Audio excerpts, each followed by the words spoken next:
June 19, 1944, 18,000 feet above the Philippine Sea. Sub-Lieutenant Kiyoshi Tanimoto banks his Nakajima B-6N Gill torpedo bomber, his eyes scanning the vast blue emptiness below. He is a scout, flying hundreds of miles ahead of Admiral Jisaburo Ozawa's mobile fleet. His mission: to find the American invasion force threatening the Mariana Islands. Suddenly, his breath catches in his throat. It starts as a single speck on the horizon. Then another, and another. He pushes his plane into a shallow dive, his heart hammering against his ribs. The specks resolve into ships. Not just a few ships. A fleet of impossible size. He begins to count, his voice trembling as he keys his radio. Carriers. I see 4. No, 6. 8. 12 fleet carriers. Maybe more. Cruisers, destroyers. Too many to count. Back on the bridge of Ozawa's flagship, the Taiho, the report is met with stunned silence. 12 fleet carriers. The report must be wrong. An exaggeration from a panicked young pilot. Japanese intelligence had assured them the Americans could field no more than 7 or 8. This was a force twice as large as anticipated. Where had they all come from? The answer was steaming in perfect formation below Tanimoto. Task Force 58. The sharpened point of America's industrial spear. The new Essex-class carriers, Hornet, Yorktown, Wasp names of ships the Japanese had already sunk, now returned on larger, more powerful hulls. It was as if they were fighting ghosts. The real ghosts, however, were waiting elsewhere. As the American landings on Saipan commenced, a thunderous roar erupted from the sea. It was the sound of naval gunfire, but this was a sound the Japanese garrison had been told they would never hear again. These were the 16-inch and 14-inch guns of American battleships. Firing in support of the Marines were the USS Tennessee, USS Maryland, and USS California. Further down the line, the USS West Virginia added its voice to the chorus. These were the ships from Battleship Row, the sunken, burning wrecks from Pearl Harbor, raised from the mud, rebuilt, and modernized with the latest radar and fire control systems. They had crossed the Pacific to exact a terrible revenge. For the Japanese commanders who knew the history of the Pearl Harbor attack, the sight of these resurrected titans was a psychological blow beyond measure. It was a clear, undeniable message. You cannot kill this enemy. Anything you destroy, he will rebuild stronger later that day. When Ozawa launched his airstrikes against Task Force 58, Yamamoto's prophecy was fully and brutally realized. The waves of Japanese aircraft, flown by brave but inexperienced pilots, ran into a buzzsaw. A curtain of anti-aircraft fire, directed by radar, filled the sky. But the true executioners were the Hellcats. American pilots, using their superior planes and tactics, tore into the Japanese formations. It wasn't a battle. It was a slaughter. Later dubbed the Great Marianas Turkey Shoot. The engagement saw over 300 Japanese aircraft shot down for the loss of a mere handful of American planes. One American pilot, Commander David McCampbell, would shoot down 7 enemy planes in a single afternoon. The elite, irreplaceable pilot corps of the Imperial Japanese Navy was effectively annihilated in a few short hours. The sky over the Marianas was filled with the falling wreckage of Japan's hopes. Staring at the reports of catastrophic losses, Admiral Ozawa could only mutter, "The men and the machines. They are all gone." October 25, 1944. Off the coast of Samar, Philippine Islands. Admiral Takeo Kurita stands on the bridge of the super battleship Yamato, the largest and most powerful warship ever built. Through his binoculars, he sees an impossible, horrifying sight. He has just savaged a small force of American escort carriers, but now, on the horizon, the true power of the US Navy is arriving. Planes swarmed the sky like angry insects avengers, Hellcats launched from carriers his own scouts cannot even see. The Battle of Leyte Gulf, the largest naval battle in history, is the final, crushing demonstration of the industrial disparity between the two nations. Japan has thrown everything it has left into this one decisive battle, the Shogo Plan. It is a desperate gamble. America has thrown in a fraction of its Pacific fleet. Kurita's force is powerful, but it is finite. The American 3rd and 7th fleets are seemingly infinite. For every Japanese ship, there are 3 American ones. For every plane, 10. The radar screens on Japanese bridges are a flickering green nightmare. A solid mass of contacts that represents an unstoppable tide of steel. The story of the two navies is told in the fates of their flagships. The Yamato, the pride of the IJN, will ultimately be sunk the following year by an onslaught of nearly 400 carrier aircraft, a symbol of a bygone era overwhelmed by the new reality of naval power. Its sister ship, the Musashi, is sunk here at Leyte Gulf, absorbing an incredible 19 torpedoes and 17 bombs. Japan's final carrier, the Shinano, converted from a Yamato-class battleship hull, will be sunk by a US submarine before it is even fully operational. Compare this to the USS Franklin.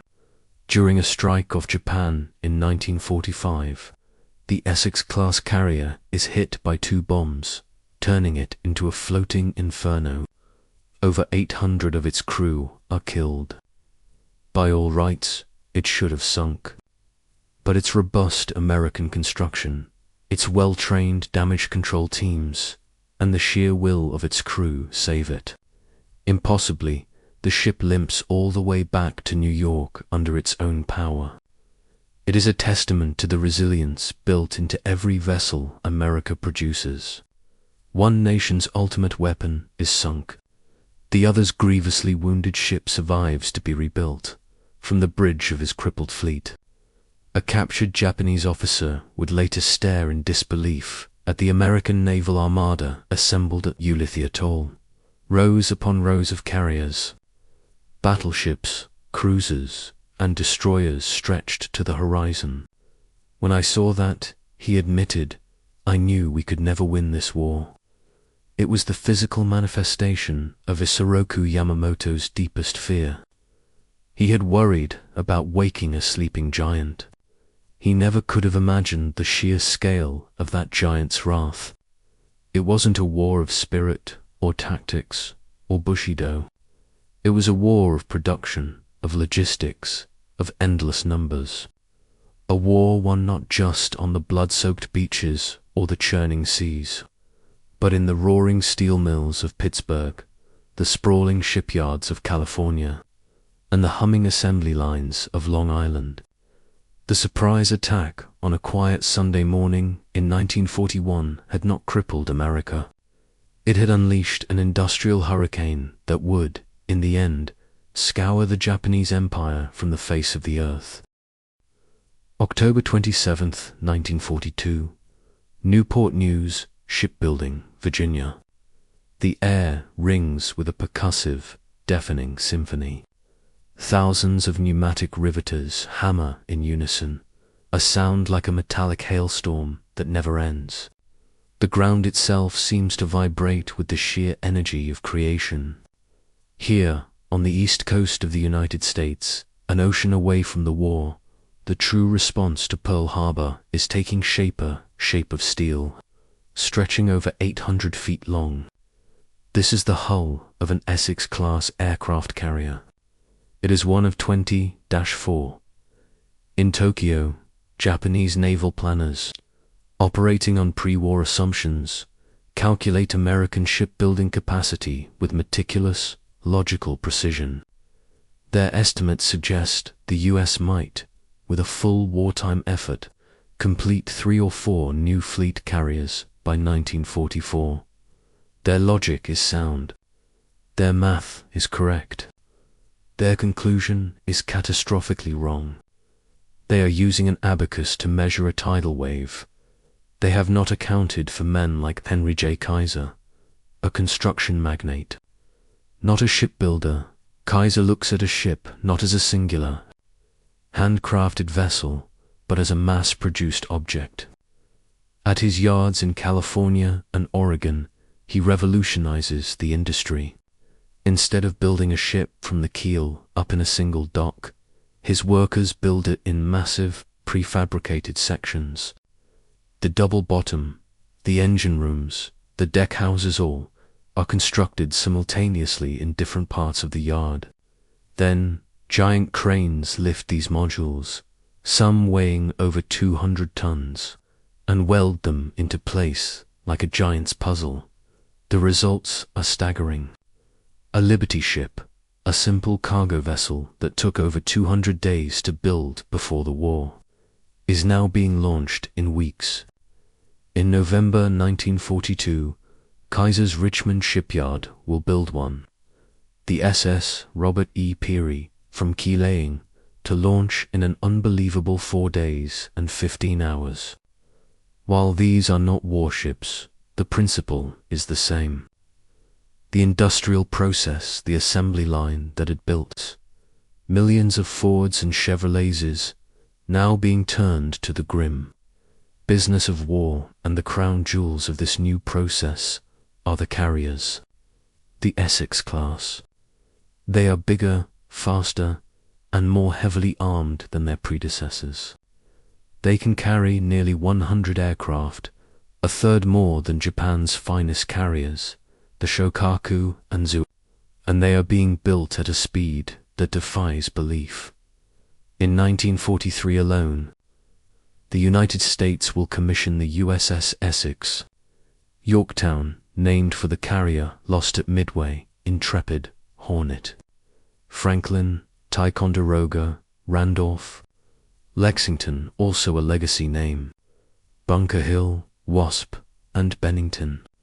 An entire fleet, a force more powerful than the one that attacked Pearl Harbor, is born in a single year.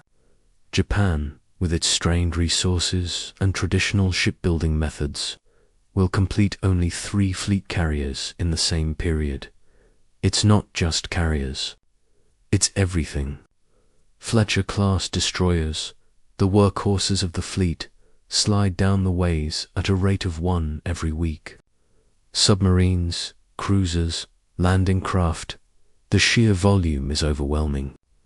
The sleeping giant is not just awake.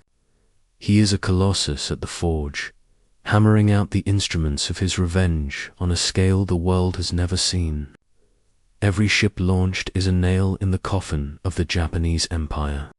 And from the shipyards of Virginia to the coast of California, the hammers never stop falling. Summer 1943, Naval Air Station, Pensacola, Florida. The air is a thick, humid blanket, heavy with the scent of salt marsh and high-octane aviation fuel. From dawn until dusk, the sky is filled with the drone of engines, constant buzzing swarm of yellow biplanes. These are the Naval Aircraft Factory N3N Yellow Perils and the Boeing Stearman Model 75s. The primary trainers for the largest naval aviation program in history inside the cockpit of a young ensign from Ohio, no older than 20, grips the stick with white knuckles. His instructor's voice crackles through his headset. "All right, son. Keep your eyes on the horizon. She's all yours." Below him, the Florida coastline is a green and blue smear. This is his first solo flight, a terrifying, exhilarating rite of passage repeated by tens of thousands of young men across America, from the fields of Texas to the shores of the Great Lakes. This is the other side of America's industrial might, not the production of steel, but the production of warriors. While the shipyards build the carriers, these sprawling training bases are building the men who will give them teeth. Japan's naval pilots at the start of the war were arguably the best in the world. They were an elite cadre of warriors, forged through years of brutal, unforgiving training. Men who flew at Pearl Harbor and in the Coral Sea were masters of their craft. But they are a finite resource. Every veteran pilot lost is an irreplaceable blow to the empire. America's approach is different. It is a system built on volume and standardization. The training pipeline is a vast, efficient machine. A cadet begins with primary flight training in a simple biplane, learning the absolute basics. If he passes, he moves on to intermediate training in a more powerful aircraft like the Vultee BT-13 vibrator, and then to advanced training in a plane that simulates what he'll fly in combat. He learns navigation, gunnery, dive bombing, and the terrifying art of landing on the pitching deck of an aircraft carrier. The process is rigorous, and many wash out. But for every man who fails, 2 more are waiting to take his place. By the end of the war, the US Navy will have trained over 60,000 pilots, and the machines they are being trained to fly are a quantum leap ahead of what was available in 1941, the Grumman F-4F Wildcat, which held the line against the formidable Mitsubishi A6M0 in the early days, is being replaced. Its successor, designed with the Zero specifically in mind, is rolling off the Grumman Ironworks assembly lines on Long Island. It is the F-6F Hellcat. The Hellcat is everything the Wildcat wasn't. It is faster than the Zero, can outclimb it, and is brutally tough. Its cockpit is armored, its fuel tanks self-sealing, and it carries 6.50 caliber machine guns that can tear a lightly built Japanese plane to shreds. It is a machine built by an industrial powerhouse, designed not for elegant dogfighting, but for efficient, overwhelming destruction. When these new pilots, fresh from the continental United States, climb into the cockpit of a brand new Hellcat on the deck of a brand new Essex-class carrier, they represent the terrifying culmination of America's war effort. They may not have the years of combat experience of a Japanese ace, but they have confidence, they have numbers, and they have a superior machine. The skilled samurai of 1941 are about to be swarmed by an endless wave of factory-forged gladiators. December 8, 1941, the bridge of the Imperial Japanese Navy flagship, Nagato, anchored in Hashirajima Fleet Anchorage. The air is thick with the crackle of radio static and the low murmur of victorious reports. Admiral Isoroku Yamamoto stands almost motionless, a small, compact man dwarfed by the steel superstructure around him. His fingers, clad in white gloves, rest lightly on a chart table. Outside the armored portholes, the Seto Inland Sea is calm, a stark contrast to the news flooding the wireless room news of triumph from the Hawaiian Islands. Thousands of miles to the east, Commander Mino, the brilliant architect of the Pearl Harbor attack plan, cannot contain his excitement. A complete success, Admiral. Their battleships are a twisted ruin. 8 hit, many sunk. The American Pacific Fleet is crippled. It will be 6 months, perhaps a year, before they can even challenge us. Yamamoto turns his gaze from the placid water. His eyes, deep-set and weary, show none of the elation that electrifies his staff. He nods slowly, a gesture of acknowledgement, not celebration. The battleships are at the bottom of the harbor, he says, his voice quiet but carrying an unnerving weight. But where were the carriers? The Lexington, the Enterprise, the Saratoga? The question hangs in the air, a cold splash of reality on the fires of victory. The American carriers, the true capital ships of this new kind of war, had been at sea, escaping the maelstrom entirely. It was a failure of intelligence, a stroke of bad luck for Japan, and perhaps a stroke of destiny for America. But Yamamoto's concerns run deeper than 3 missed targets. He has studied the United States. He served as a naval attaché in Washington, D.C., traveled its breadth, seen its endless factories in Detroit, its sprawling steel mills in Pittsburgh. He understands what most of his contemporaries in the Japanese military do not. The war they have just started is not against the ships. They sank at Pearl Harbor, but against the nation that built them. An aide hands him a translated intercept of an American radio broadcast. President Roosevelt's words, a date which will live in infamy, are repeated. The declaration of war is a formality. Yamamoto allows himself a faint, mirthless smile. I fear all we have done is to awaken a sleeping giant and fill him with a terrible resolve. The phrase, spoken almost as a private thought, sends a ripple of unease through the assembled officers. They see a path to glory, a swift, decisive war that will secure the resources of the Southern Resource Area and establish Japan's dominance in the Pacific.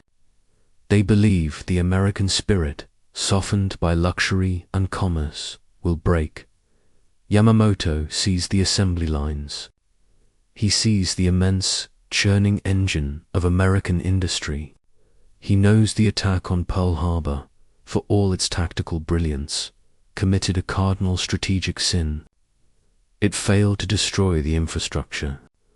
The great oil tank farms, holding over 4 million barrels of fuel, stood untouched. The naval repair yards, the dry docks, the submarine basehall were ignored in the feverish pursuit of the battleships. They had killed the warrior, but left his forge, his armory, and his physician completely intact. As the sun sets over the Japanese home islands, casting long shadows from the masts of the victorious fleet, Yamamoto feels not the satisfaction of a conqueror, but the cold dread of a gambler who has just wagered everything on a single, desperate throw of the dice. He has kicked open the door to a hornet's nest, and the buzzing he hears is not the sound of retreat, but the sound of 1,000 factories roaring to life. The war, he knows, has only just begun, and the giant is stirring. January 7th, 1942. Pearl Harbor, Oahu. The water of the harbor is a murky, iridescent soup of oil, diesel fuel, and debris. From the surface, Ford Island looks like a whale boneyard, littered with the canted masts and mangled superstructures of the once mighty U.S. Pacific Fleet. The air still smells of burnt metal and stale fuel oil, a constant, grim reminder of the attack 1 month prior. For most, this is a scene of utter devastation, an irrecoverable disaster. For Rear Admiral Chester Nimitz, the newly appointed Commander-in-Chief of the Pacific Fleet, it is a problem to be solved. His gaze falls upon a man in khaki, his face grim with determination, pointing at the capsized hull of the USS Oklahoma. This is Captain Homer N. Wallen, a salvage officer whose new office is the largest naval graveyard in the world. His task seems not just daunting, but impossible. He is charged with raising the dead. The work begins not with grand cranes, but with men. Hard-hat divers, their heavy copper helmets gleaming in the tropical sun, descend into the black, treacherous water. Inside the sunken holes, it's a zero-visibility nightmare. They move by feel through compartments clogged with floating debris, ammunition, and the ghostly remains of their former crewmates. They are mapping the damage, plugging leaks, and running air hoses into a world that was never meant to be inhabited again. A diver, Chief Petty Officer J.C. Dusty Miller, signals from below. He's inside the USS California, sunk in the mud with only its superstructure showing. His report is grim to torpedo hits, massive flooding, but it ends with a simple, powerful assessment. The hull is sound. We can seal her. This becomes the mantra of Wallin's operation. Asterisk, we can seal her. We can pump her. We can raise her. Asterisk, the untouched repair facilities and dry docks become the nerve center of this unprecedented effort. Huge wooden patches, called caissons, are built and painstakingly fitted over the gaping torpedo holes by the divers. Then, the pumps begin their work. For weeks, they roar day and night, spewing millions of gallons of oily water back into the harbor, slowly groaning like a prehistoric beast coming back to life. A battleship begins to rise, the USS Nevada, which had heroically attempted to make for the open sea before being beached, is the first major success, patched and refloated. It is steered into dry dock number 2 by late February, its scorched hull a testament to its ordeal. Soon it is joined by others. The USS West Virginia, resting on the harbor bottom, requires 21 massive patches to seal its wounds. The USS California follows. The most audacious project is the Oklahoma. Lying completely upside down, it is a 35,000-ton monument to failure. Wallin's engineers devise a brilliant plan. They attach massive cables to the hull, run them over enormous wooden righting frames built on the shore, and connect them to a battery of winches. Over a period of months, with the shriek of strained metal echoing across the harbor, the winches turn. Inch by agonizing inch, the great battleship is parbuckle-drolled upright in the water.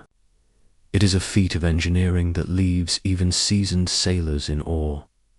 While the behemoths are being resurrected, the forges of the Pearl Harbor Naval Shipyard are glowing white-hot. Damaged cruisers like the Helena and Raleigh and destroyers like the Shore, which had its entire bow blown off, are being pieced back together with astonishing speed. The Japanese had assumed these ships were out of the war for years. They were wrong. They had underestimated the ferocious, methodical, and relentless power of American ingenuity. They had seen the wound, but had failed to comprehend the strength of the immune system. Every rivet hammered into a patch, every gallon of water pumped from a flooded compartment, was a quiet, metallic answer to Yamamoto's unspoken fears. America was not just mourning its losses. It was reclaiming them from the depths.